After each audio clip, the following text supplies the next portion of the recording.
윤정이가 48시간 통보를 한 다음 날 아침, 평창동 저택은 어수선했다. 가족들은 밤새 긴급 회의를 열었지만 뾰족한 수가 나오지 않았다. 어머니의 말이 사실이라면 그들이 기대했던 모든 것이 물거품이 되는 상황이었다. 어머니가 진짜 그럴 리 없어. 뭔가 오해가 있을 거야. 태영이 아직도 믿기 어렵다는 표정으로 말했다. 그는 새벽까지 인터넷으로 상속법을 찾아봤지만 재산이 모두 어머니 명의라면 법적으로 그들이 받을 수 있는 것은 거의 없었다. 오빠, 우리 변호사라도 선임해야 하는 거 아니야? 지연이 걱정스럽게 말했다. 남편과도 밤새 싸웠다.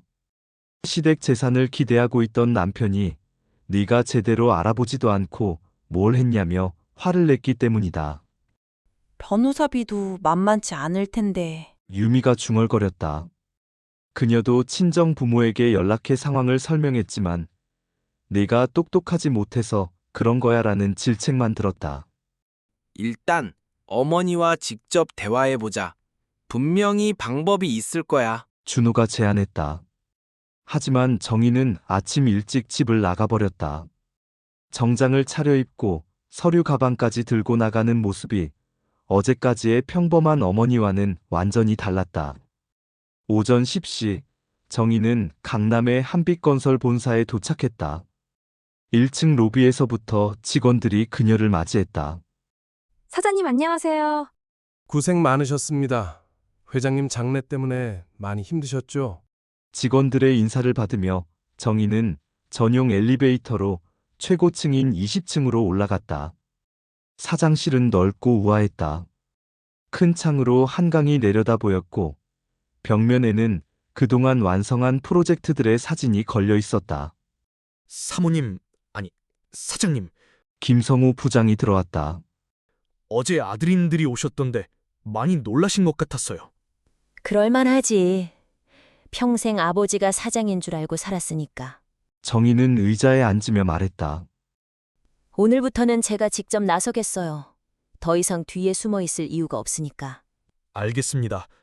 그런데 진행 중인 용산 재개발 프로젝트 건은 어떻게 하시겠어요? 예정대로 진행하세요.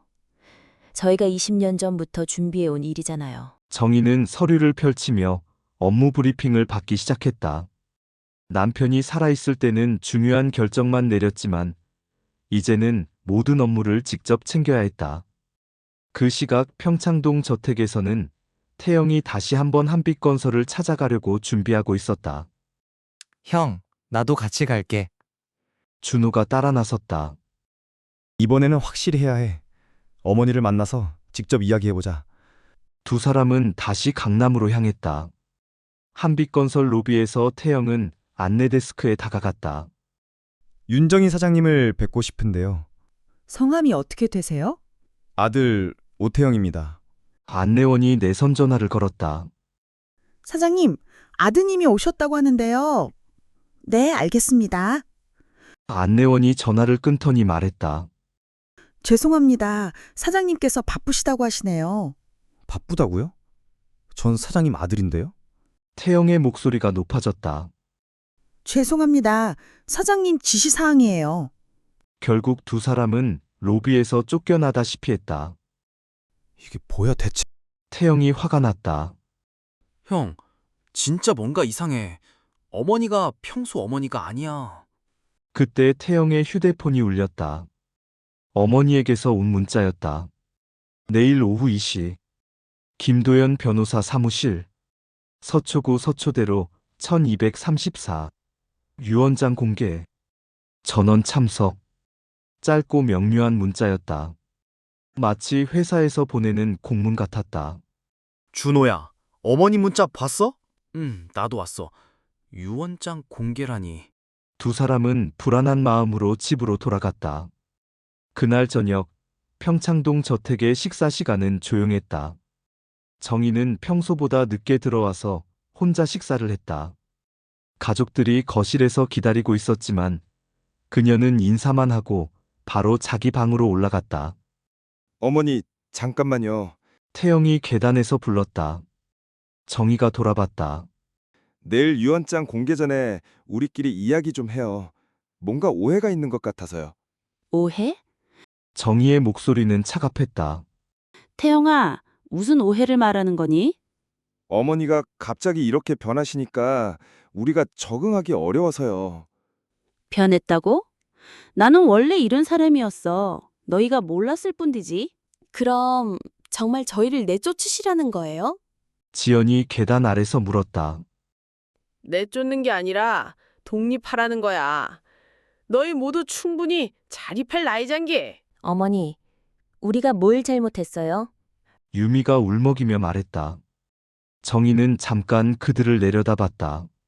잘못한 게 아니라 네 본성을 보인 거지. 나를 요양원에 보내고 재산을 차지하려던 너희 본성을.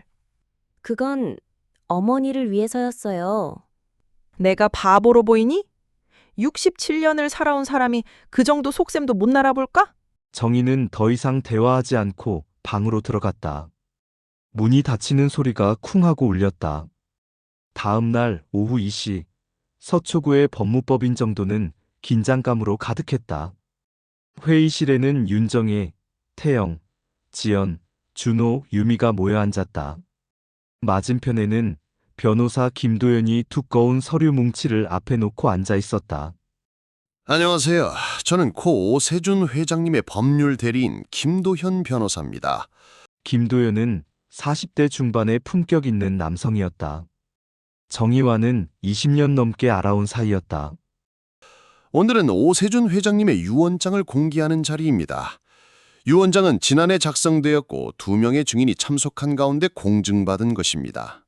가족들의 숨소리가 거칠어졌다.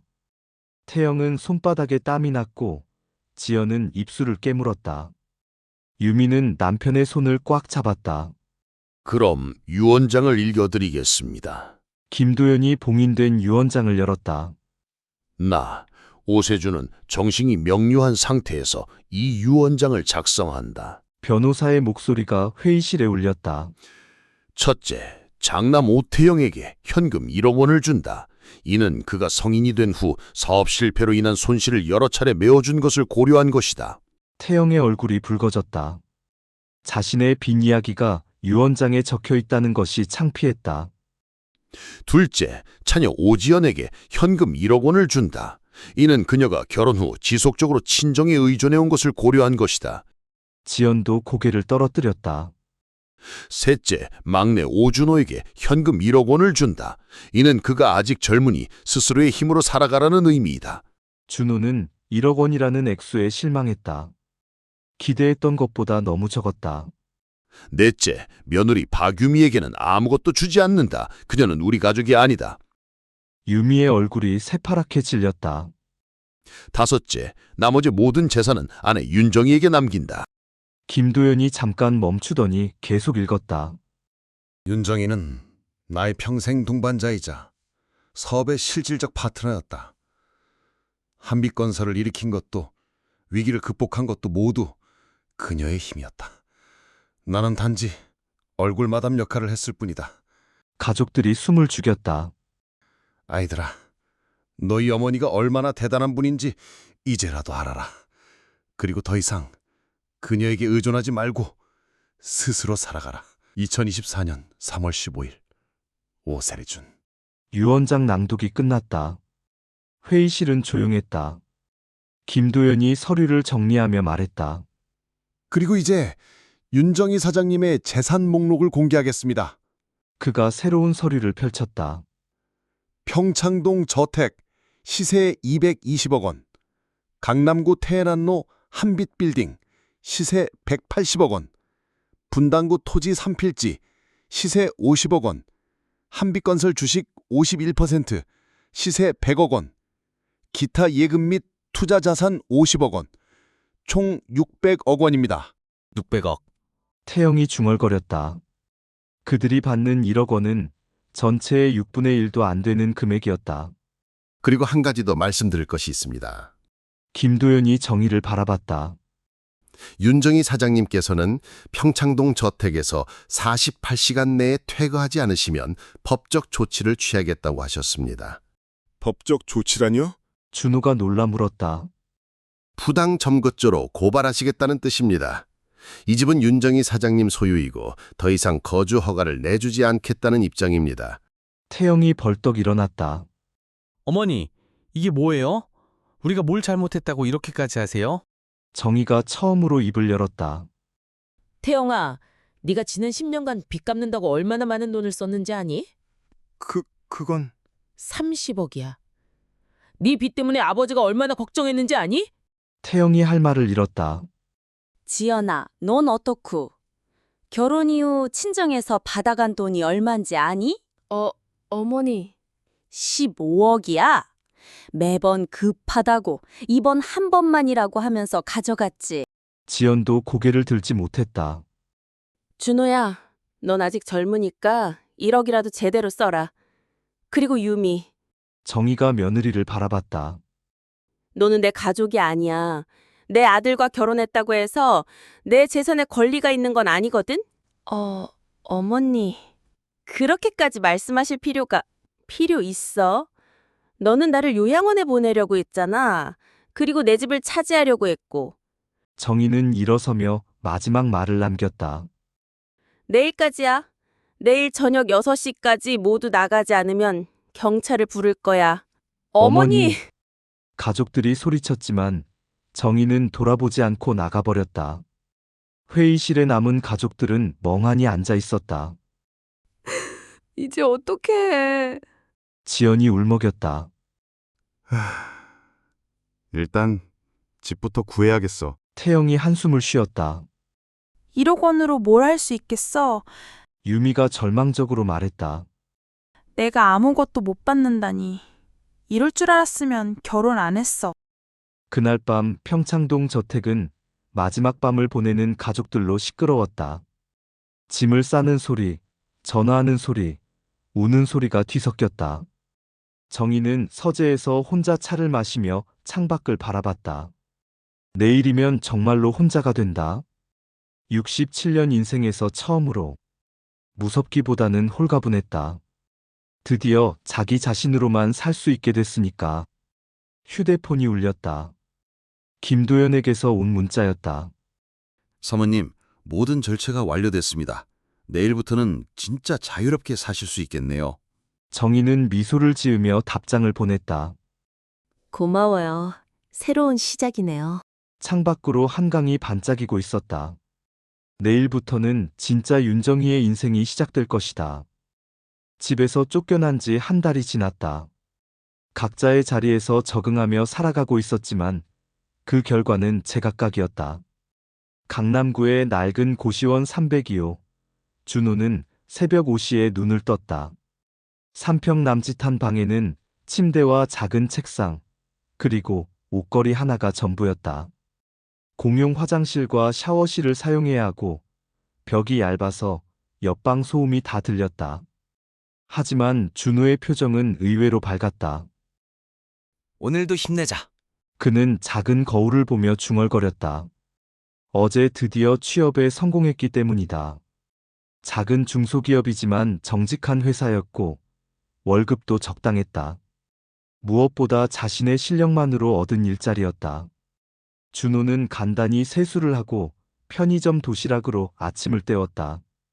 예전에는 어머니가 차려준 상다리 부러지는 아침밥이 당연했는데 이제는 김밥 한 줄도 소중했다.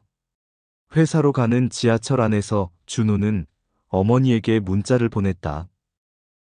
어머니, 오늘부터 정식 출근해요. 열심히 일하겠습니다. 곧 답장이 왔다.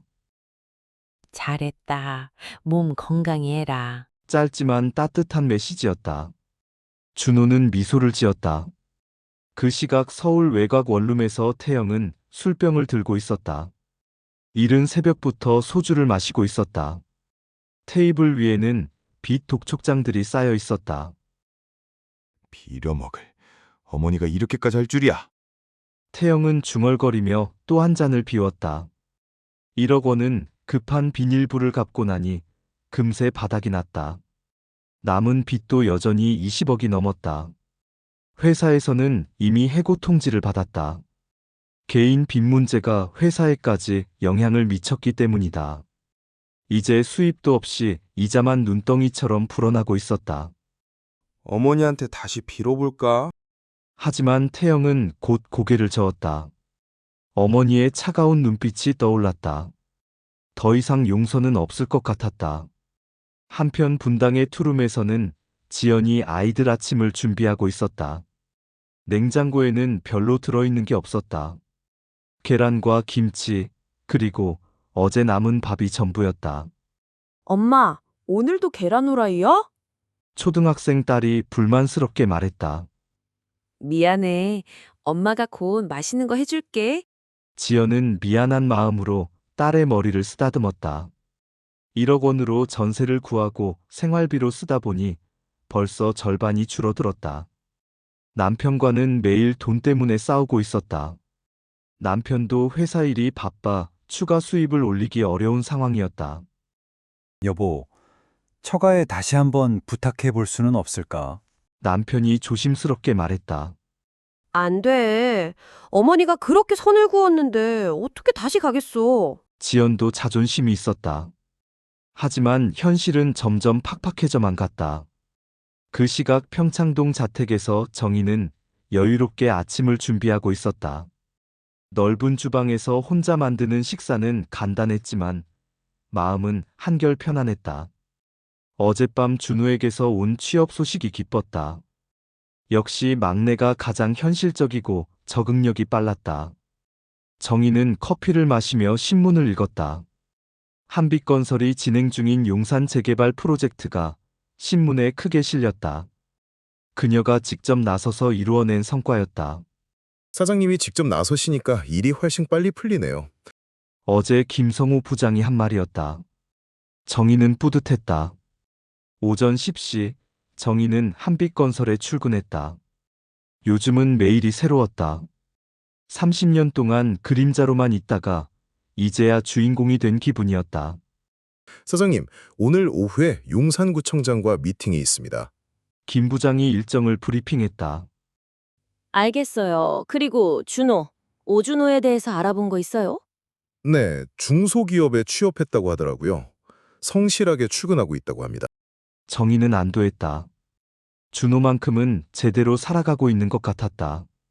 점심시간에 정희는 근처 식당에서 혼자 식사를 했다. 예전에는 남편이나 가족과 함께 식사하는 것이 당연했는데 이제는 혼자서도 전혀 어색하지 않았다. 오후에는 용산구청장과의 미팅이 있었다. 재개발 사업 승인에 관한 중요한 논의였다. 윤 사장님, 만나게 되어 반갑습니다. 그동안 오 회장님과만 얘기했는데 앞으로는 제가 직접 나서겠습니다. 정희의 당당한 모습에 구청장도 깊은 인상을 받았다. 미팅은 성공적으로 끝났다. 재개발 사업이 본격적으로 추진될 예정이었다. 저녁에 집으로 돌아온 정희는 옥상 정원에서 꽃들을 돌봤다. 예전에는 정원사가 관리했지만 이제는 직접 하고 있었다. 손으로 흙을 만지며 물을 주는 것이 마음의 평화를 가져다 주었다. 그때 현관벨이 울렸다. 인터폰을 확인해 보니 준호였다. 어머니, 저예요. 정희는 놀랐다. 한 달 만에 처음으로 찾아온 자식이었다. 문을 열어주니 준호가 들어왔다. 한 달 전보다 살이 빠져 보였지만 표정은 오히려 밝아 보였다. 어머니, 건강하셨어요? 응, 들어와. 어떻게 왔니? 거실에 앉은 준호는 취업 소식부터 전했다. 어머니, 저 취업했어요. 작은 회사지만 좋은 곳이에요. 그래, 잘했다. 정희의 얼굴에 미소가 피었다. 그리고 유미와 이혼 절차를 밟고 있어요. 그래도 괜찮니? 네, 오히려 좋아요. 서로 솔직해진 것 같아서요. 준호는 한 달 동안의 이야기를 차근차근 들려줬다. 고시원 생활이 처음엔 힘들었지만 점차 적응하게 됐고 무엇보다 자신의 힘으로 살아간다는 것에 보람을 느끼고 있다고 했다. 어머니, 저 이제 정말로 독립했어요. 어머니한테 더 이상 의존하지 않을게요. 정희는 준호를 바라보며 생각했다. 역시 막내가 가장 철이 들었구나. 그런데 어머니는 괜찮으세요? 혼자 이런 큰 집에서? 괜찮아. 오히려 좋다. 처음으로 내 마음대로 살고 있거든. 그래도 외로우실 텐데. 외롭지 않아. 회사 일도 재미있고 집에서도 할 일이 많아. 실제로 정희는 외롭지 않았다. 30년 동안 억눌려 있던 자신을 발견하느라 바빴다. 어머니, 형이랑 누나는 연락하셨어요? 아니, 너 말고는 아무도 연락 안 해. 형은 많이 힘들어하고 있어요. 빚 때문에. 준호의 말에 정희의 표정이 굳어졌다. 그건 네 형이 자초한 일이야. 내가 몇 번이나 경고했는데도 주식이며 부동산이며 계속 투기만 했잖니. 네. 그래도 형이니까. 준호야, 너는 착하구나. 하지만 가족이라고 해서 무조건 도와주는 건 독이 될 수 있어. 정희는 준호에게 차를 대접하며 말했다. 너처럼 스스로 일어서려고 하는 사람은 도울 가치가 있지만 계속 의존하려고만 하는 사람은 도와봐야 소용없어. 준호는 어머니의 말을 이해했다. 어머니, 저는 정말 혼자 힘으로 살아볼게요. 그리고 언젠가 어머니께 당당한 아들이 되어 보이겠어요. 그래, 그거면 충분하다. 준호는 1시간 정도 더 있다가 일어났다. 어머니, 저 이제 가볼게요. 내일 일찍 출근해야 해서요. 그래, 조심해서 가거라. 정희는 현관까지 나와서 준호를 배웅했다. 준호가 떠나고 나서 정희는 다시 거실로 돌아왔다.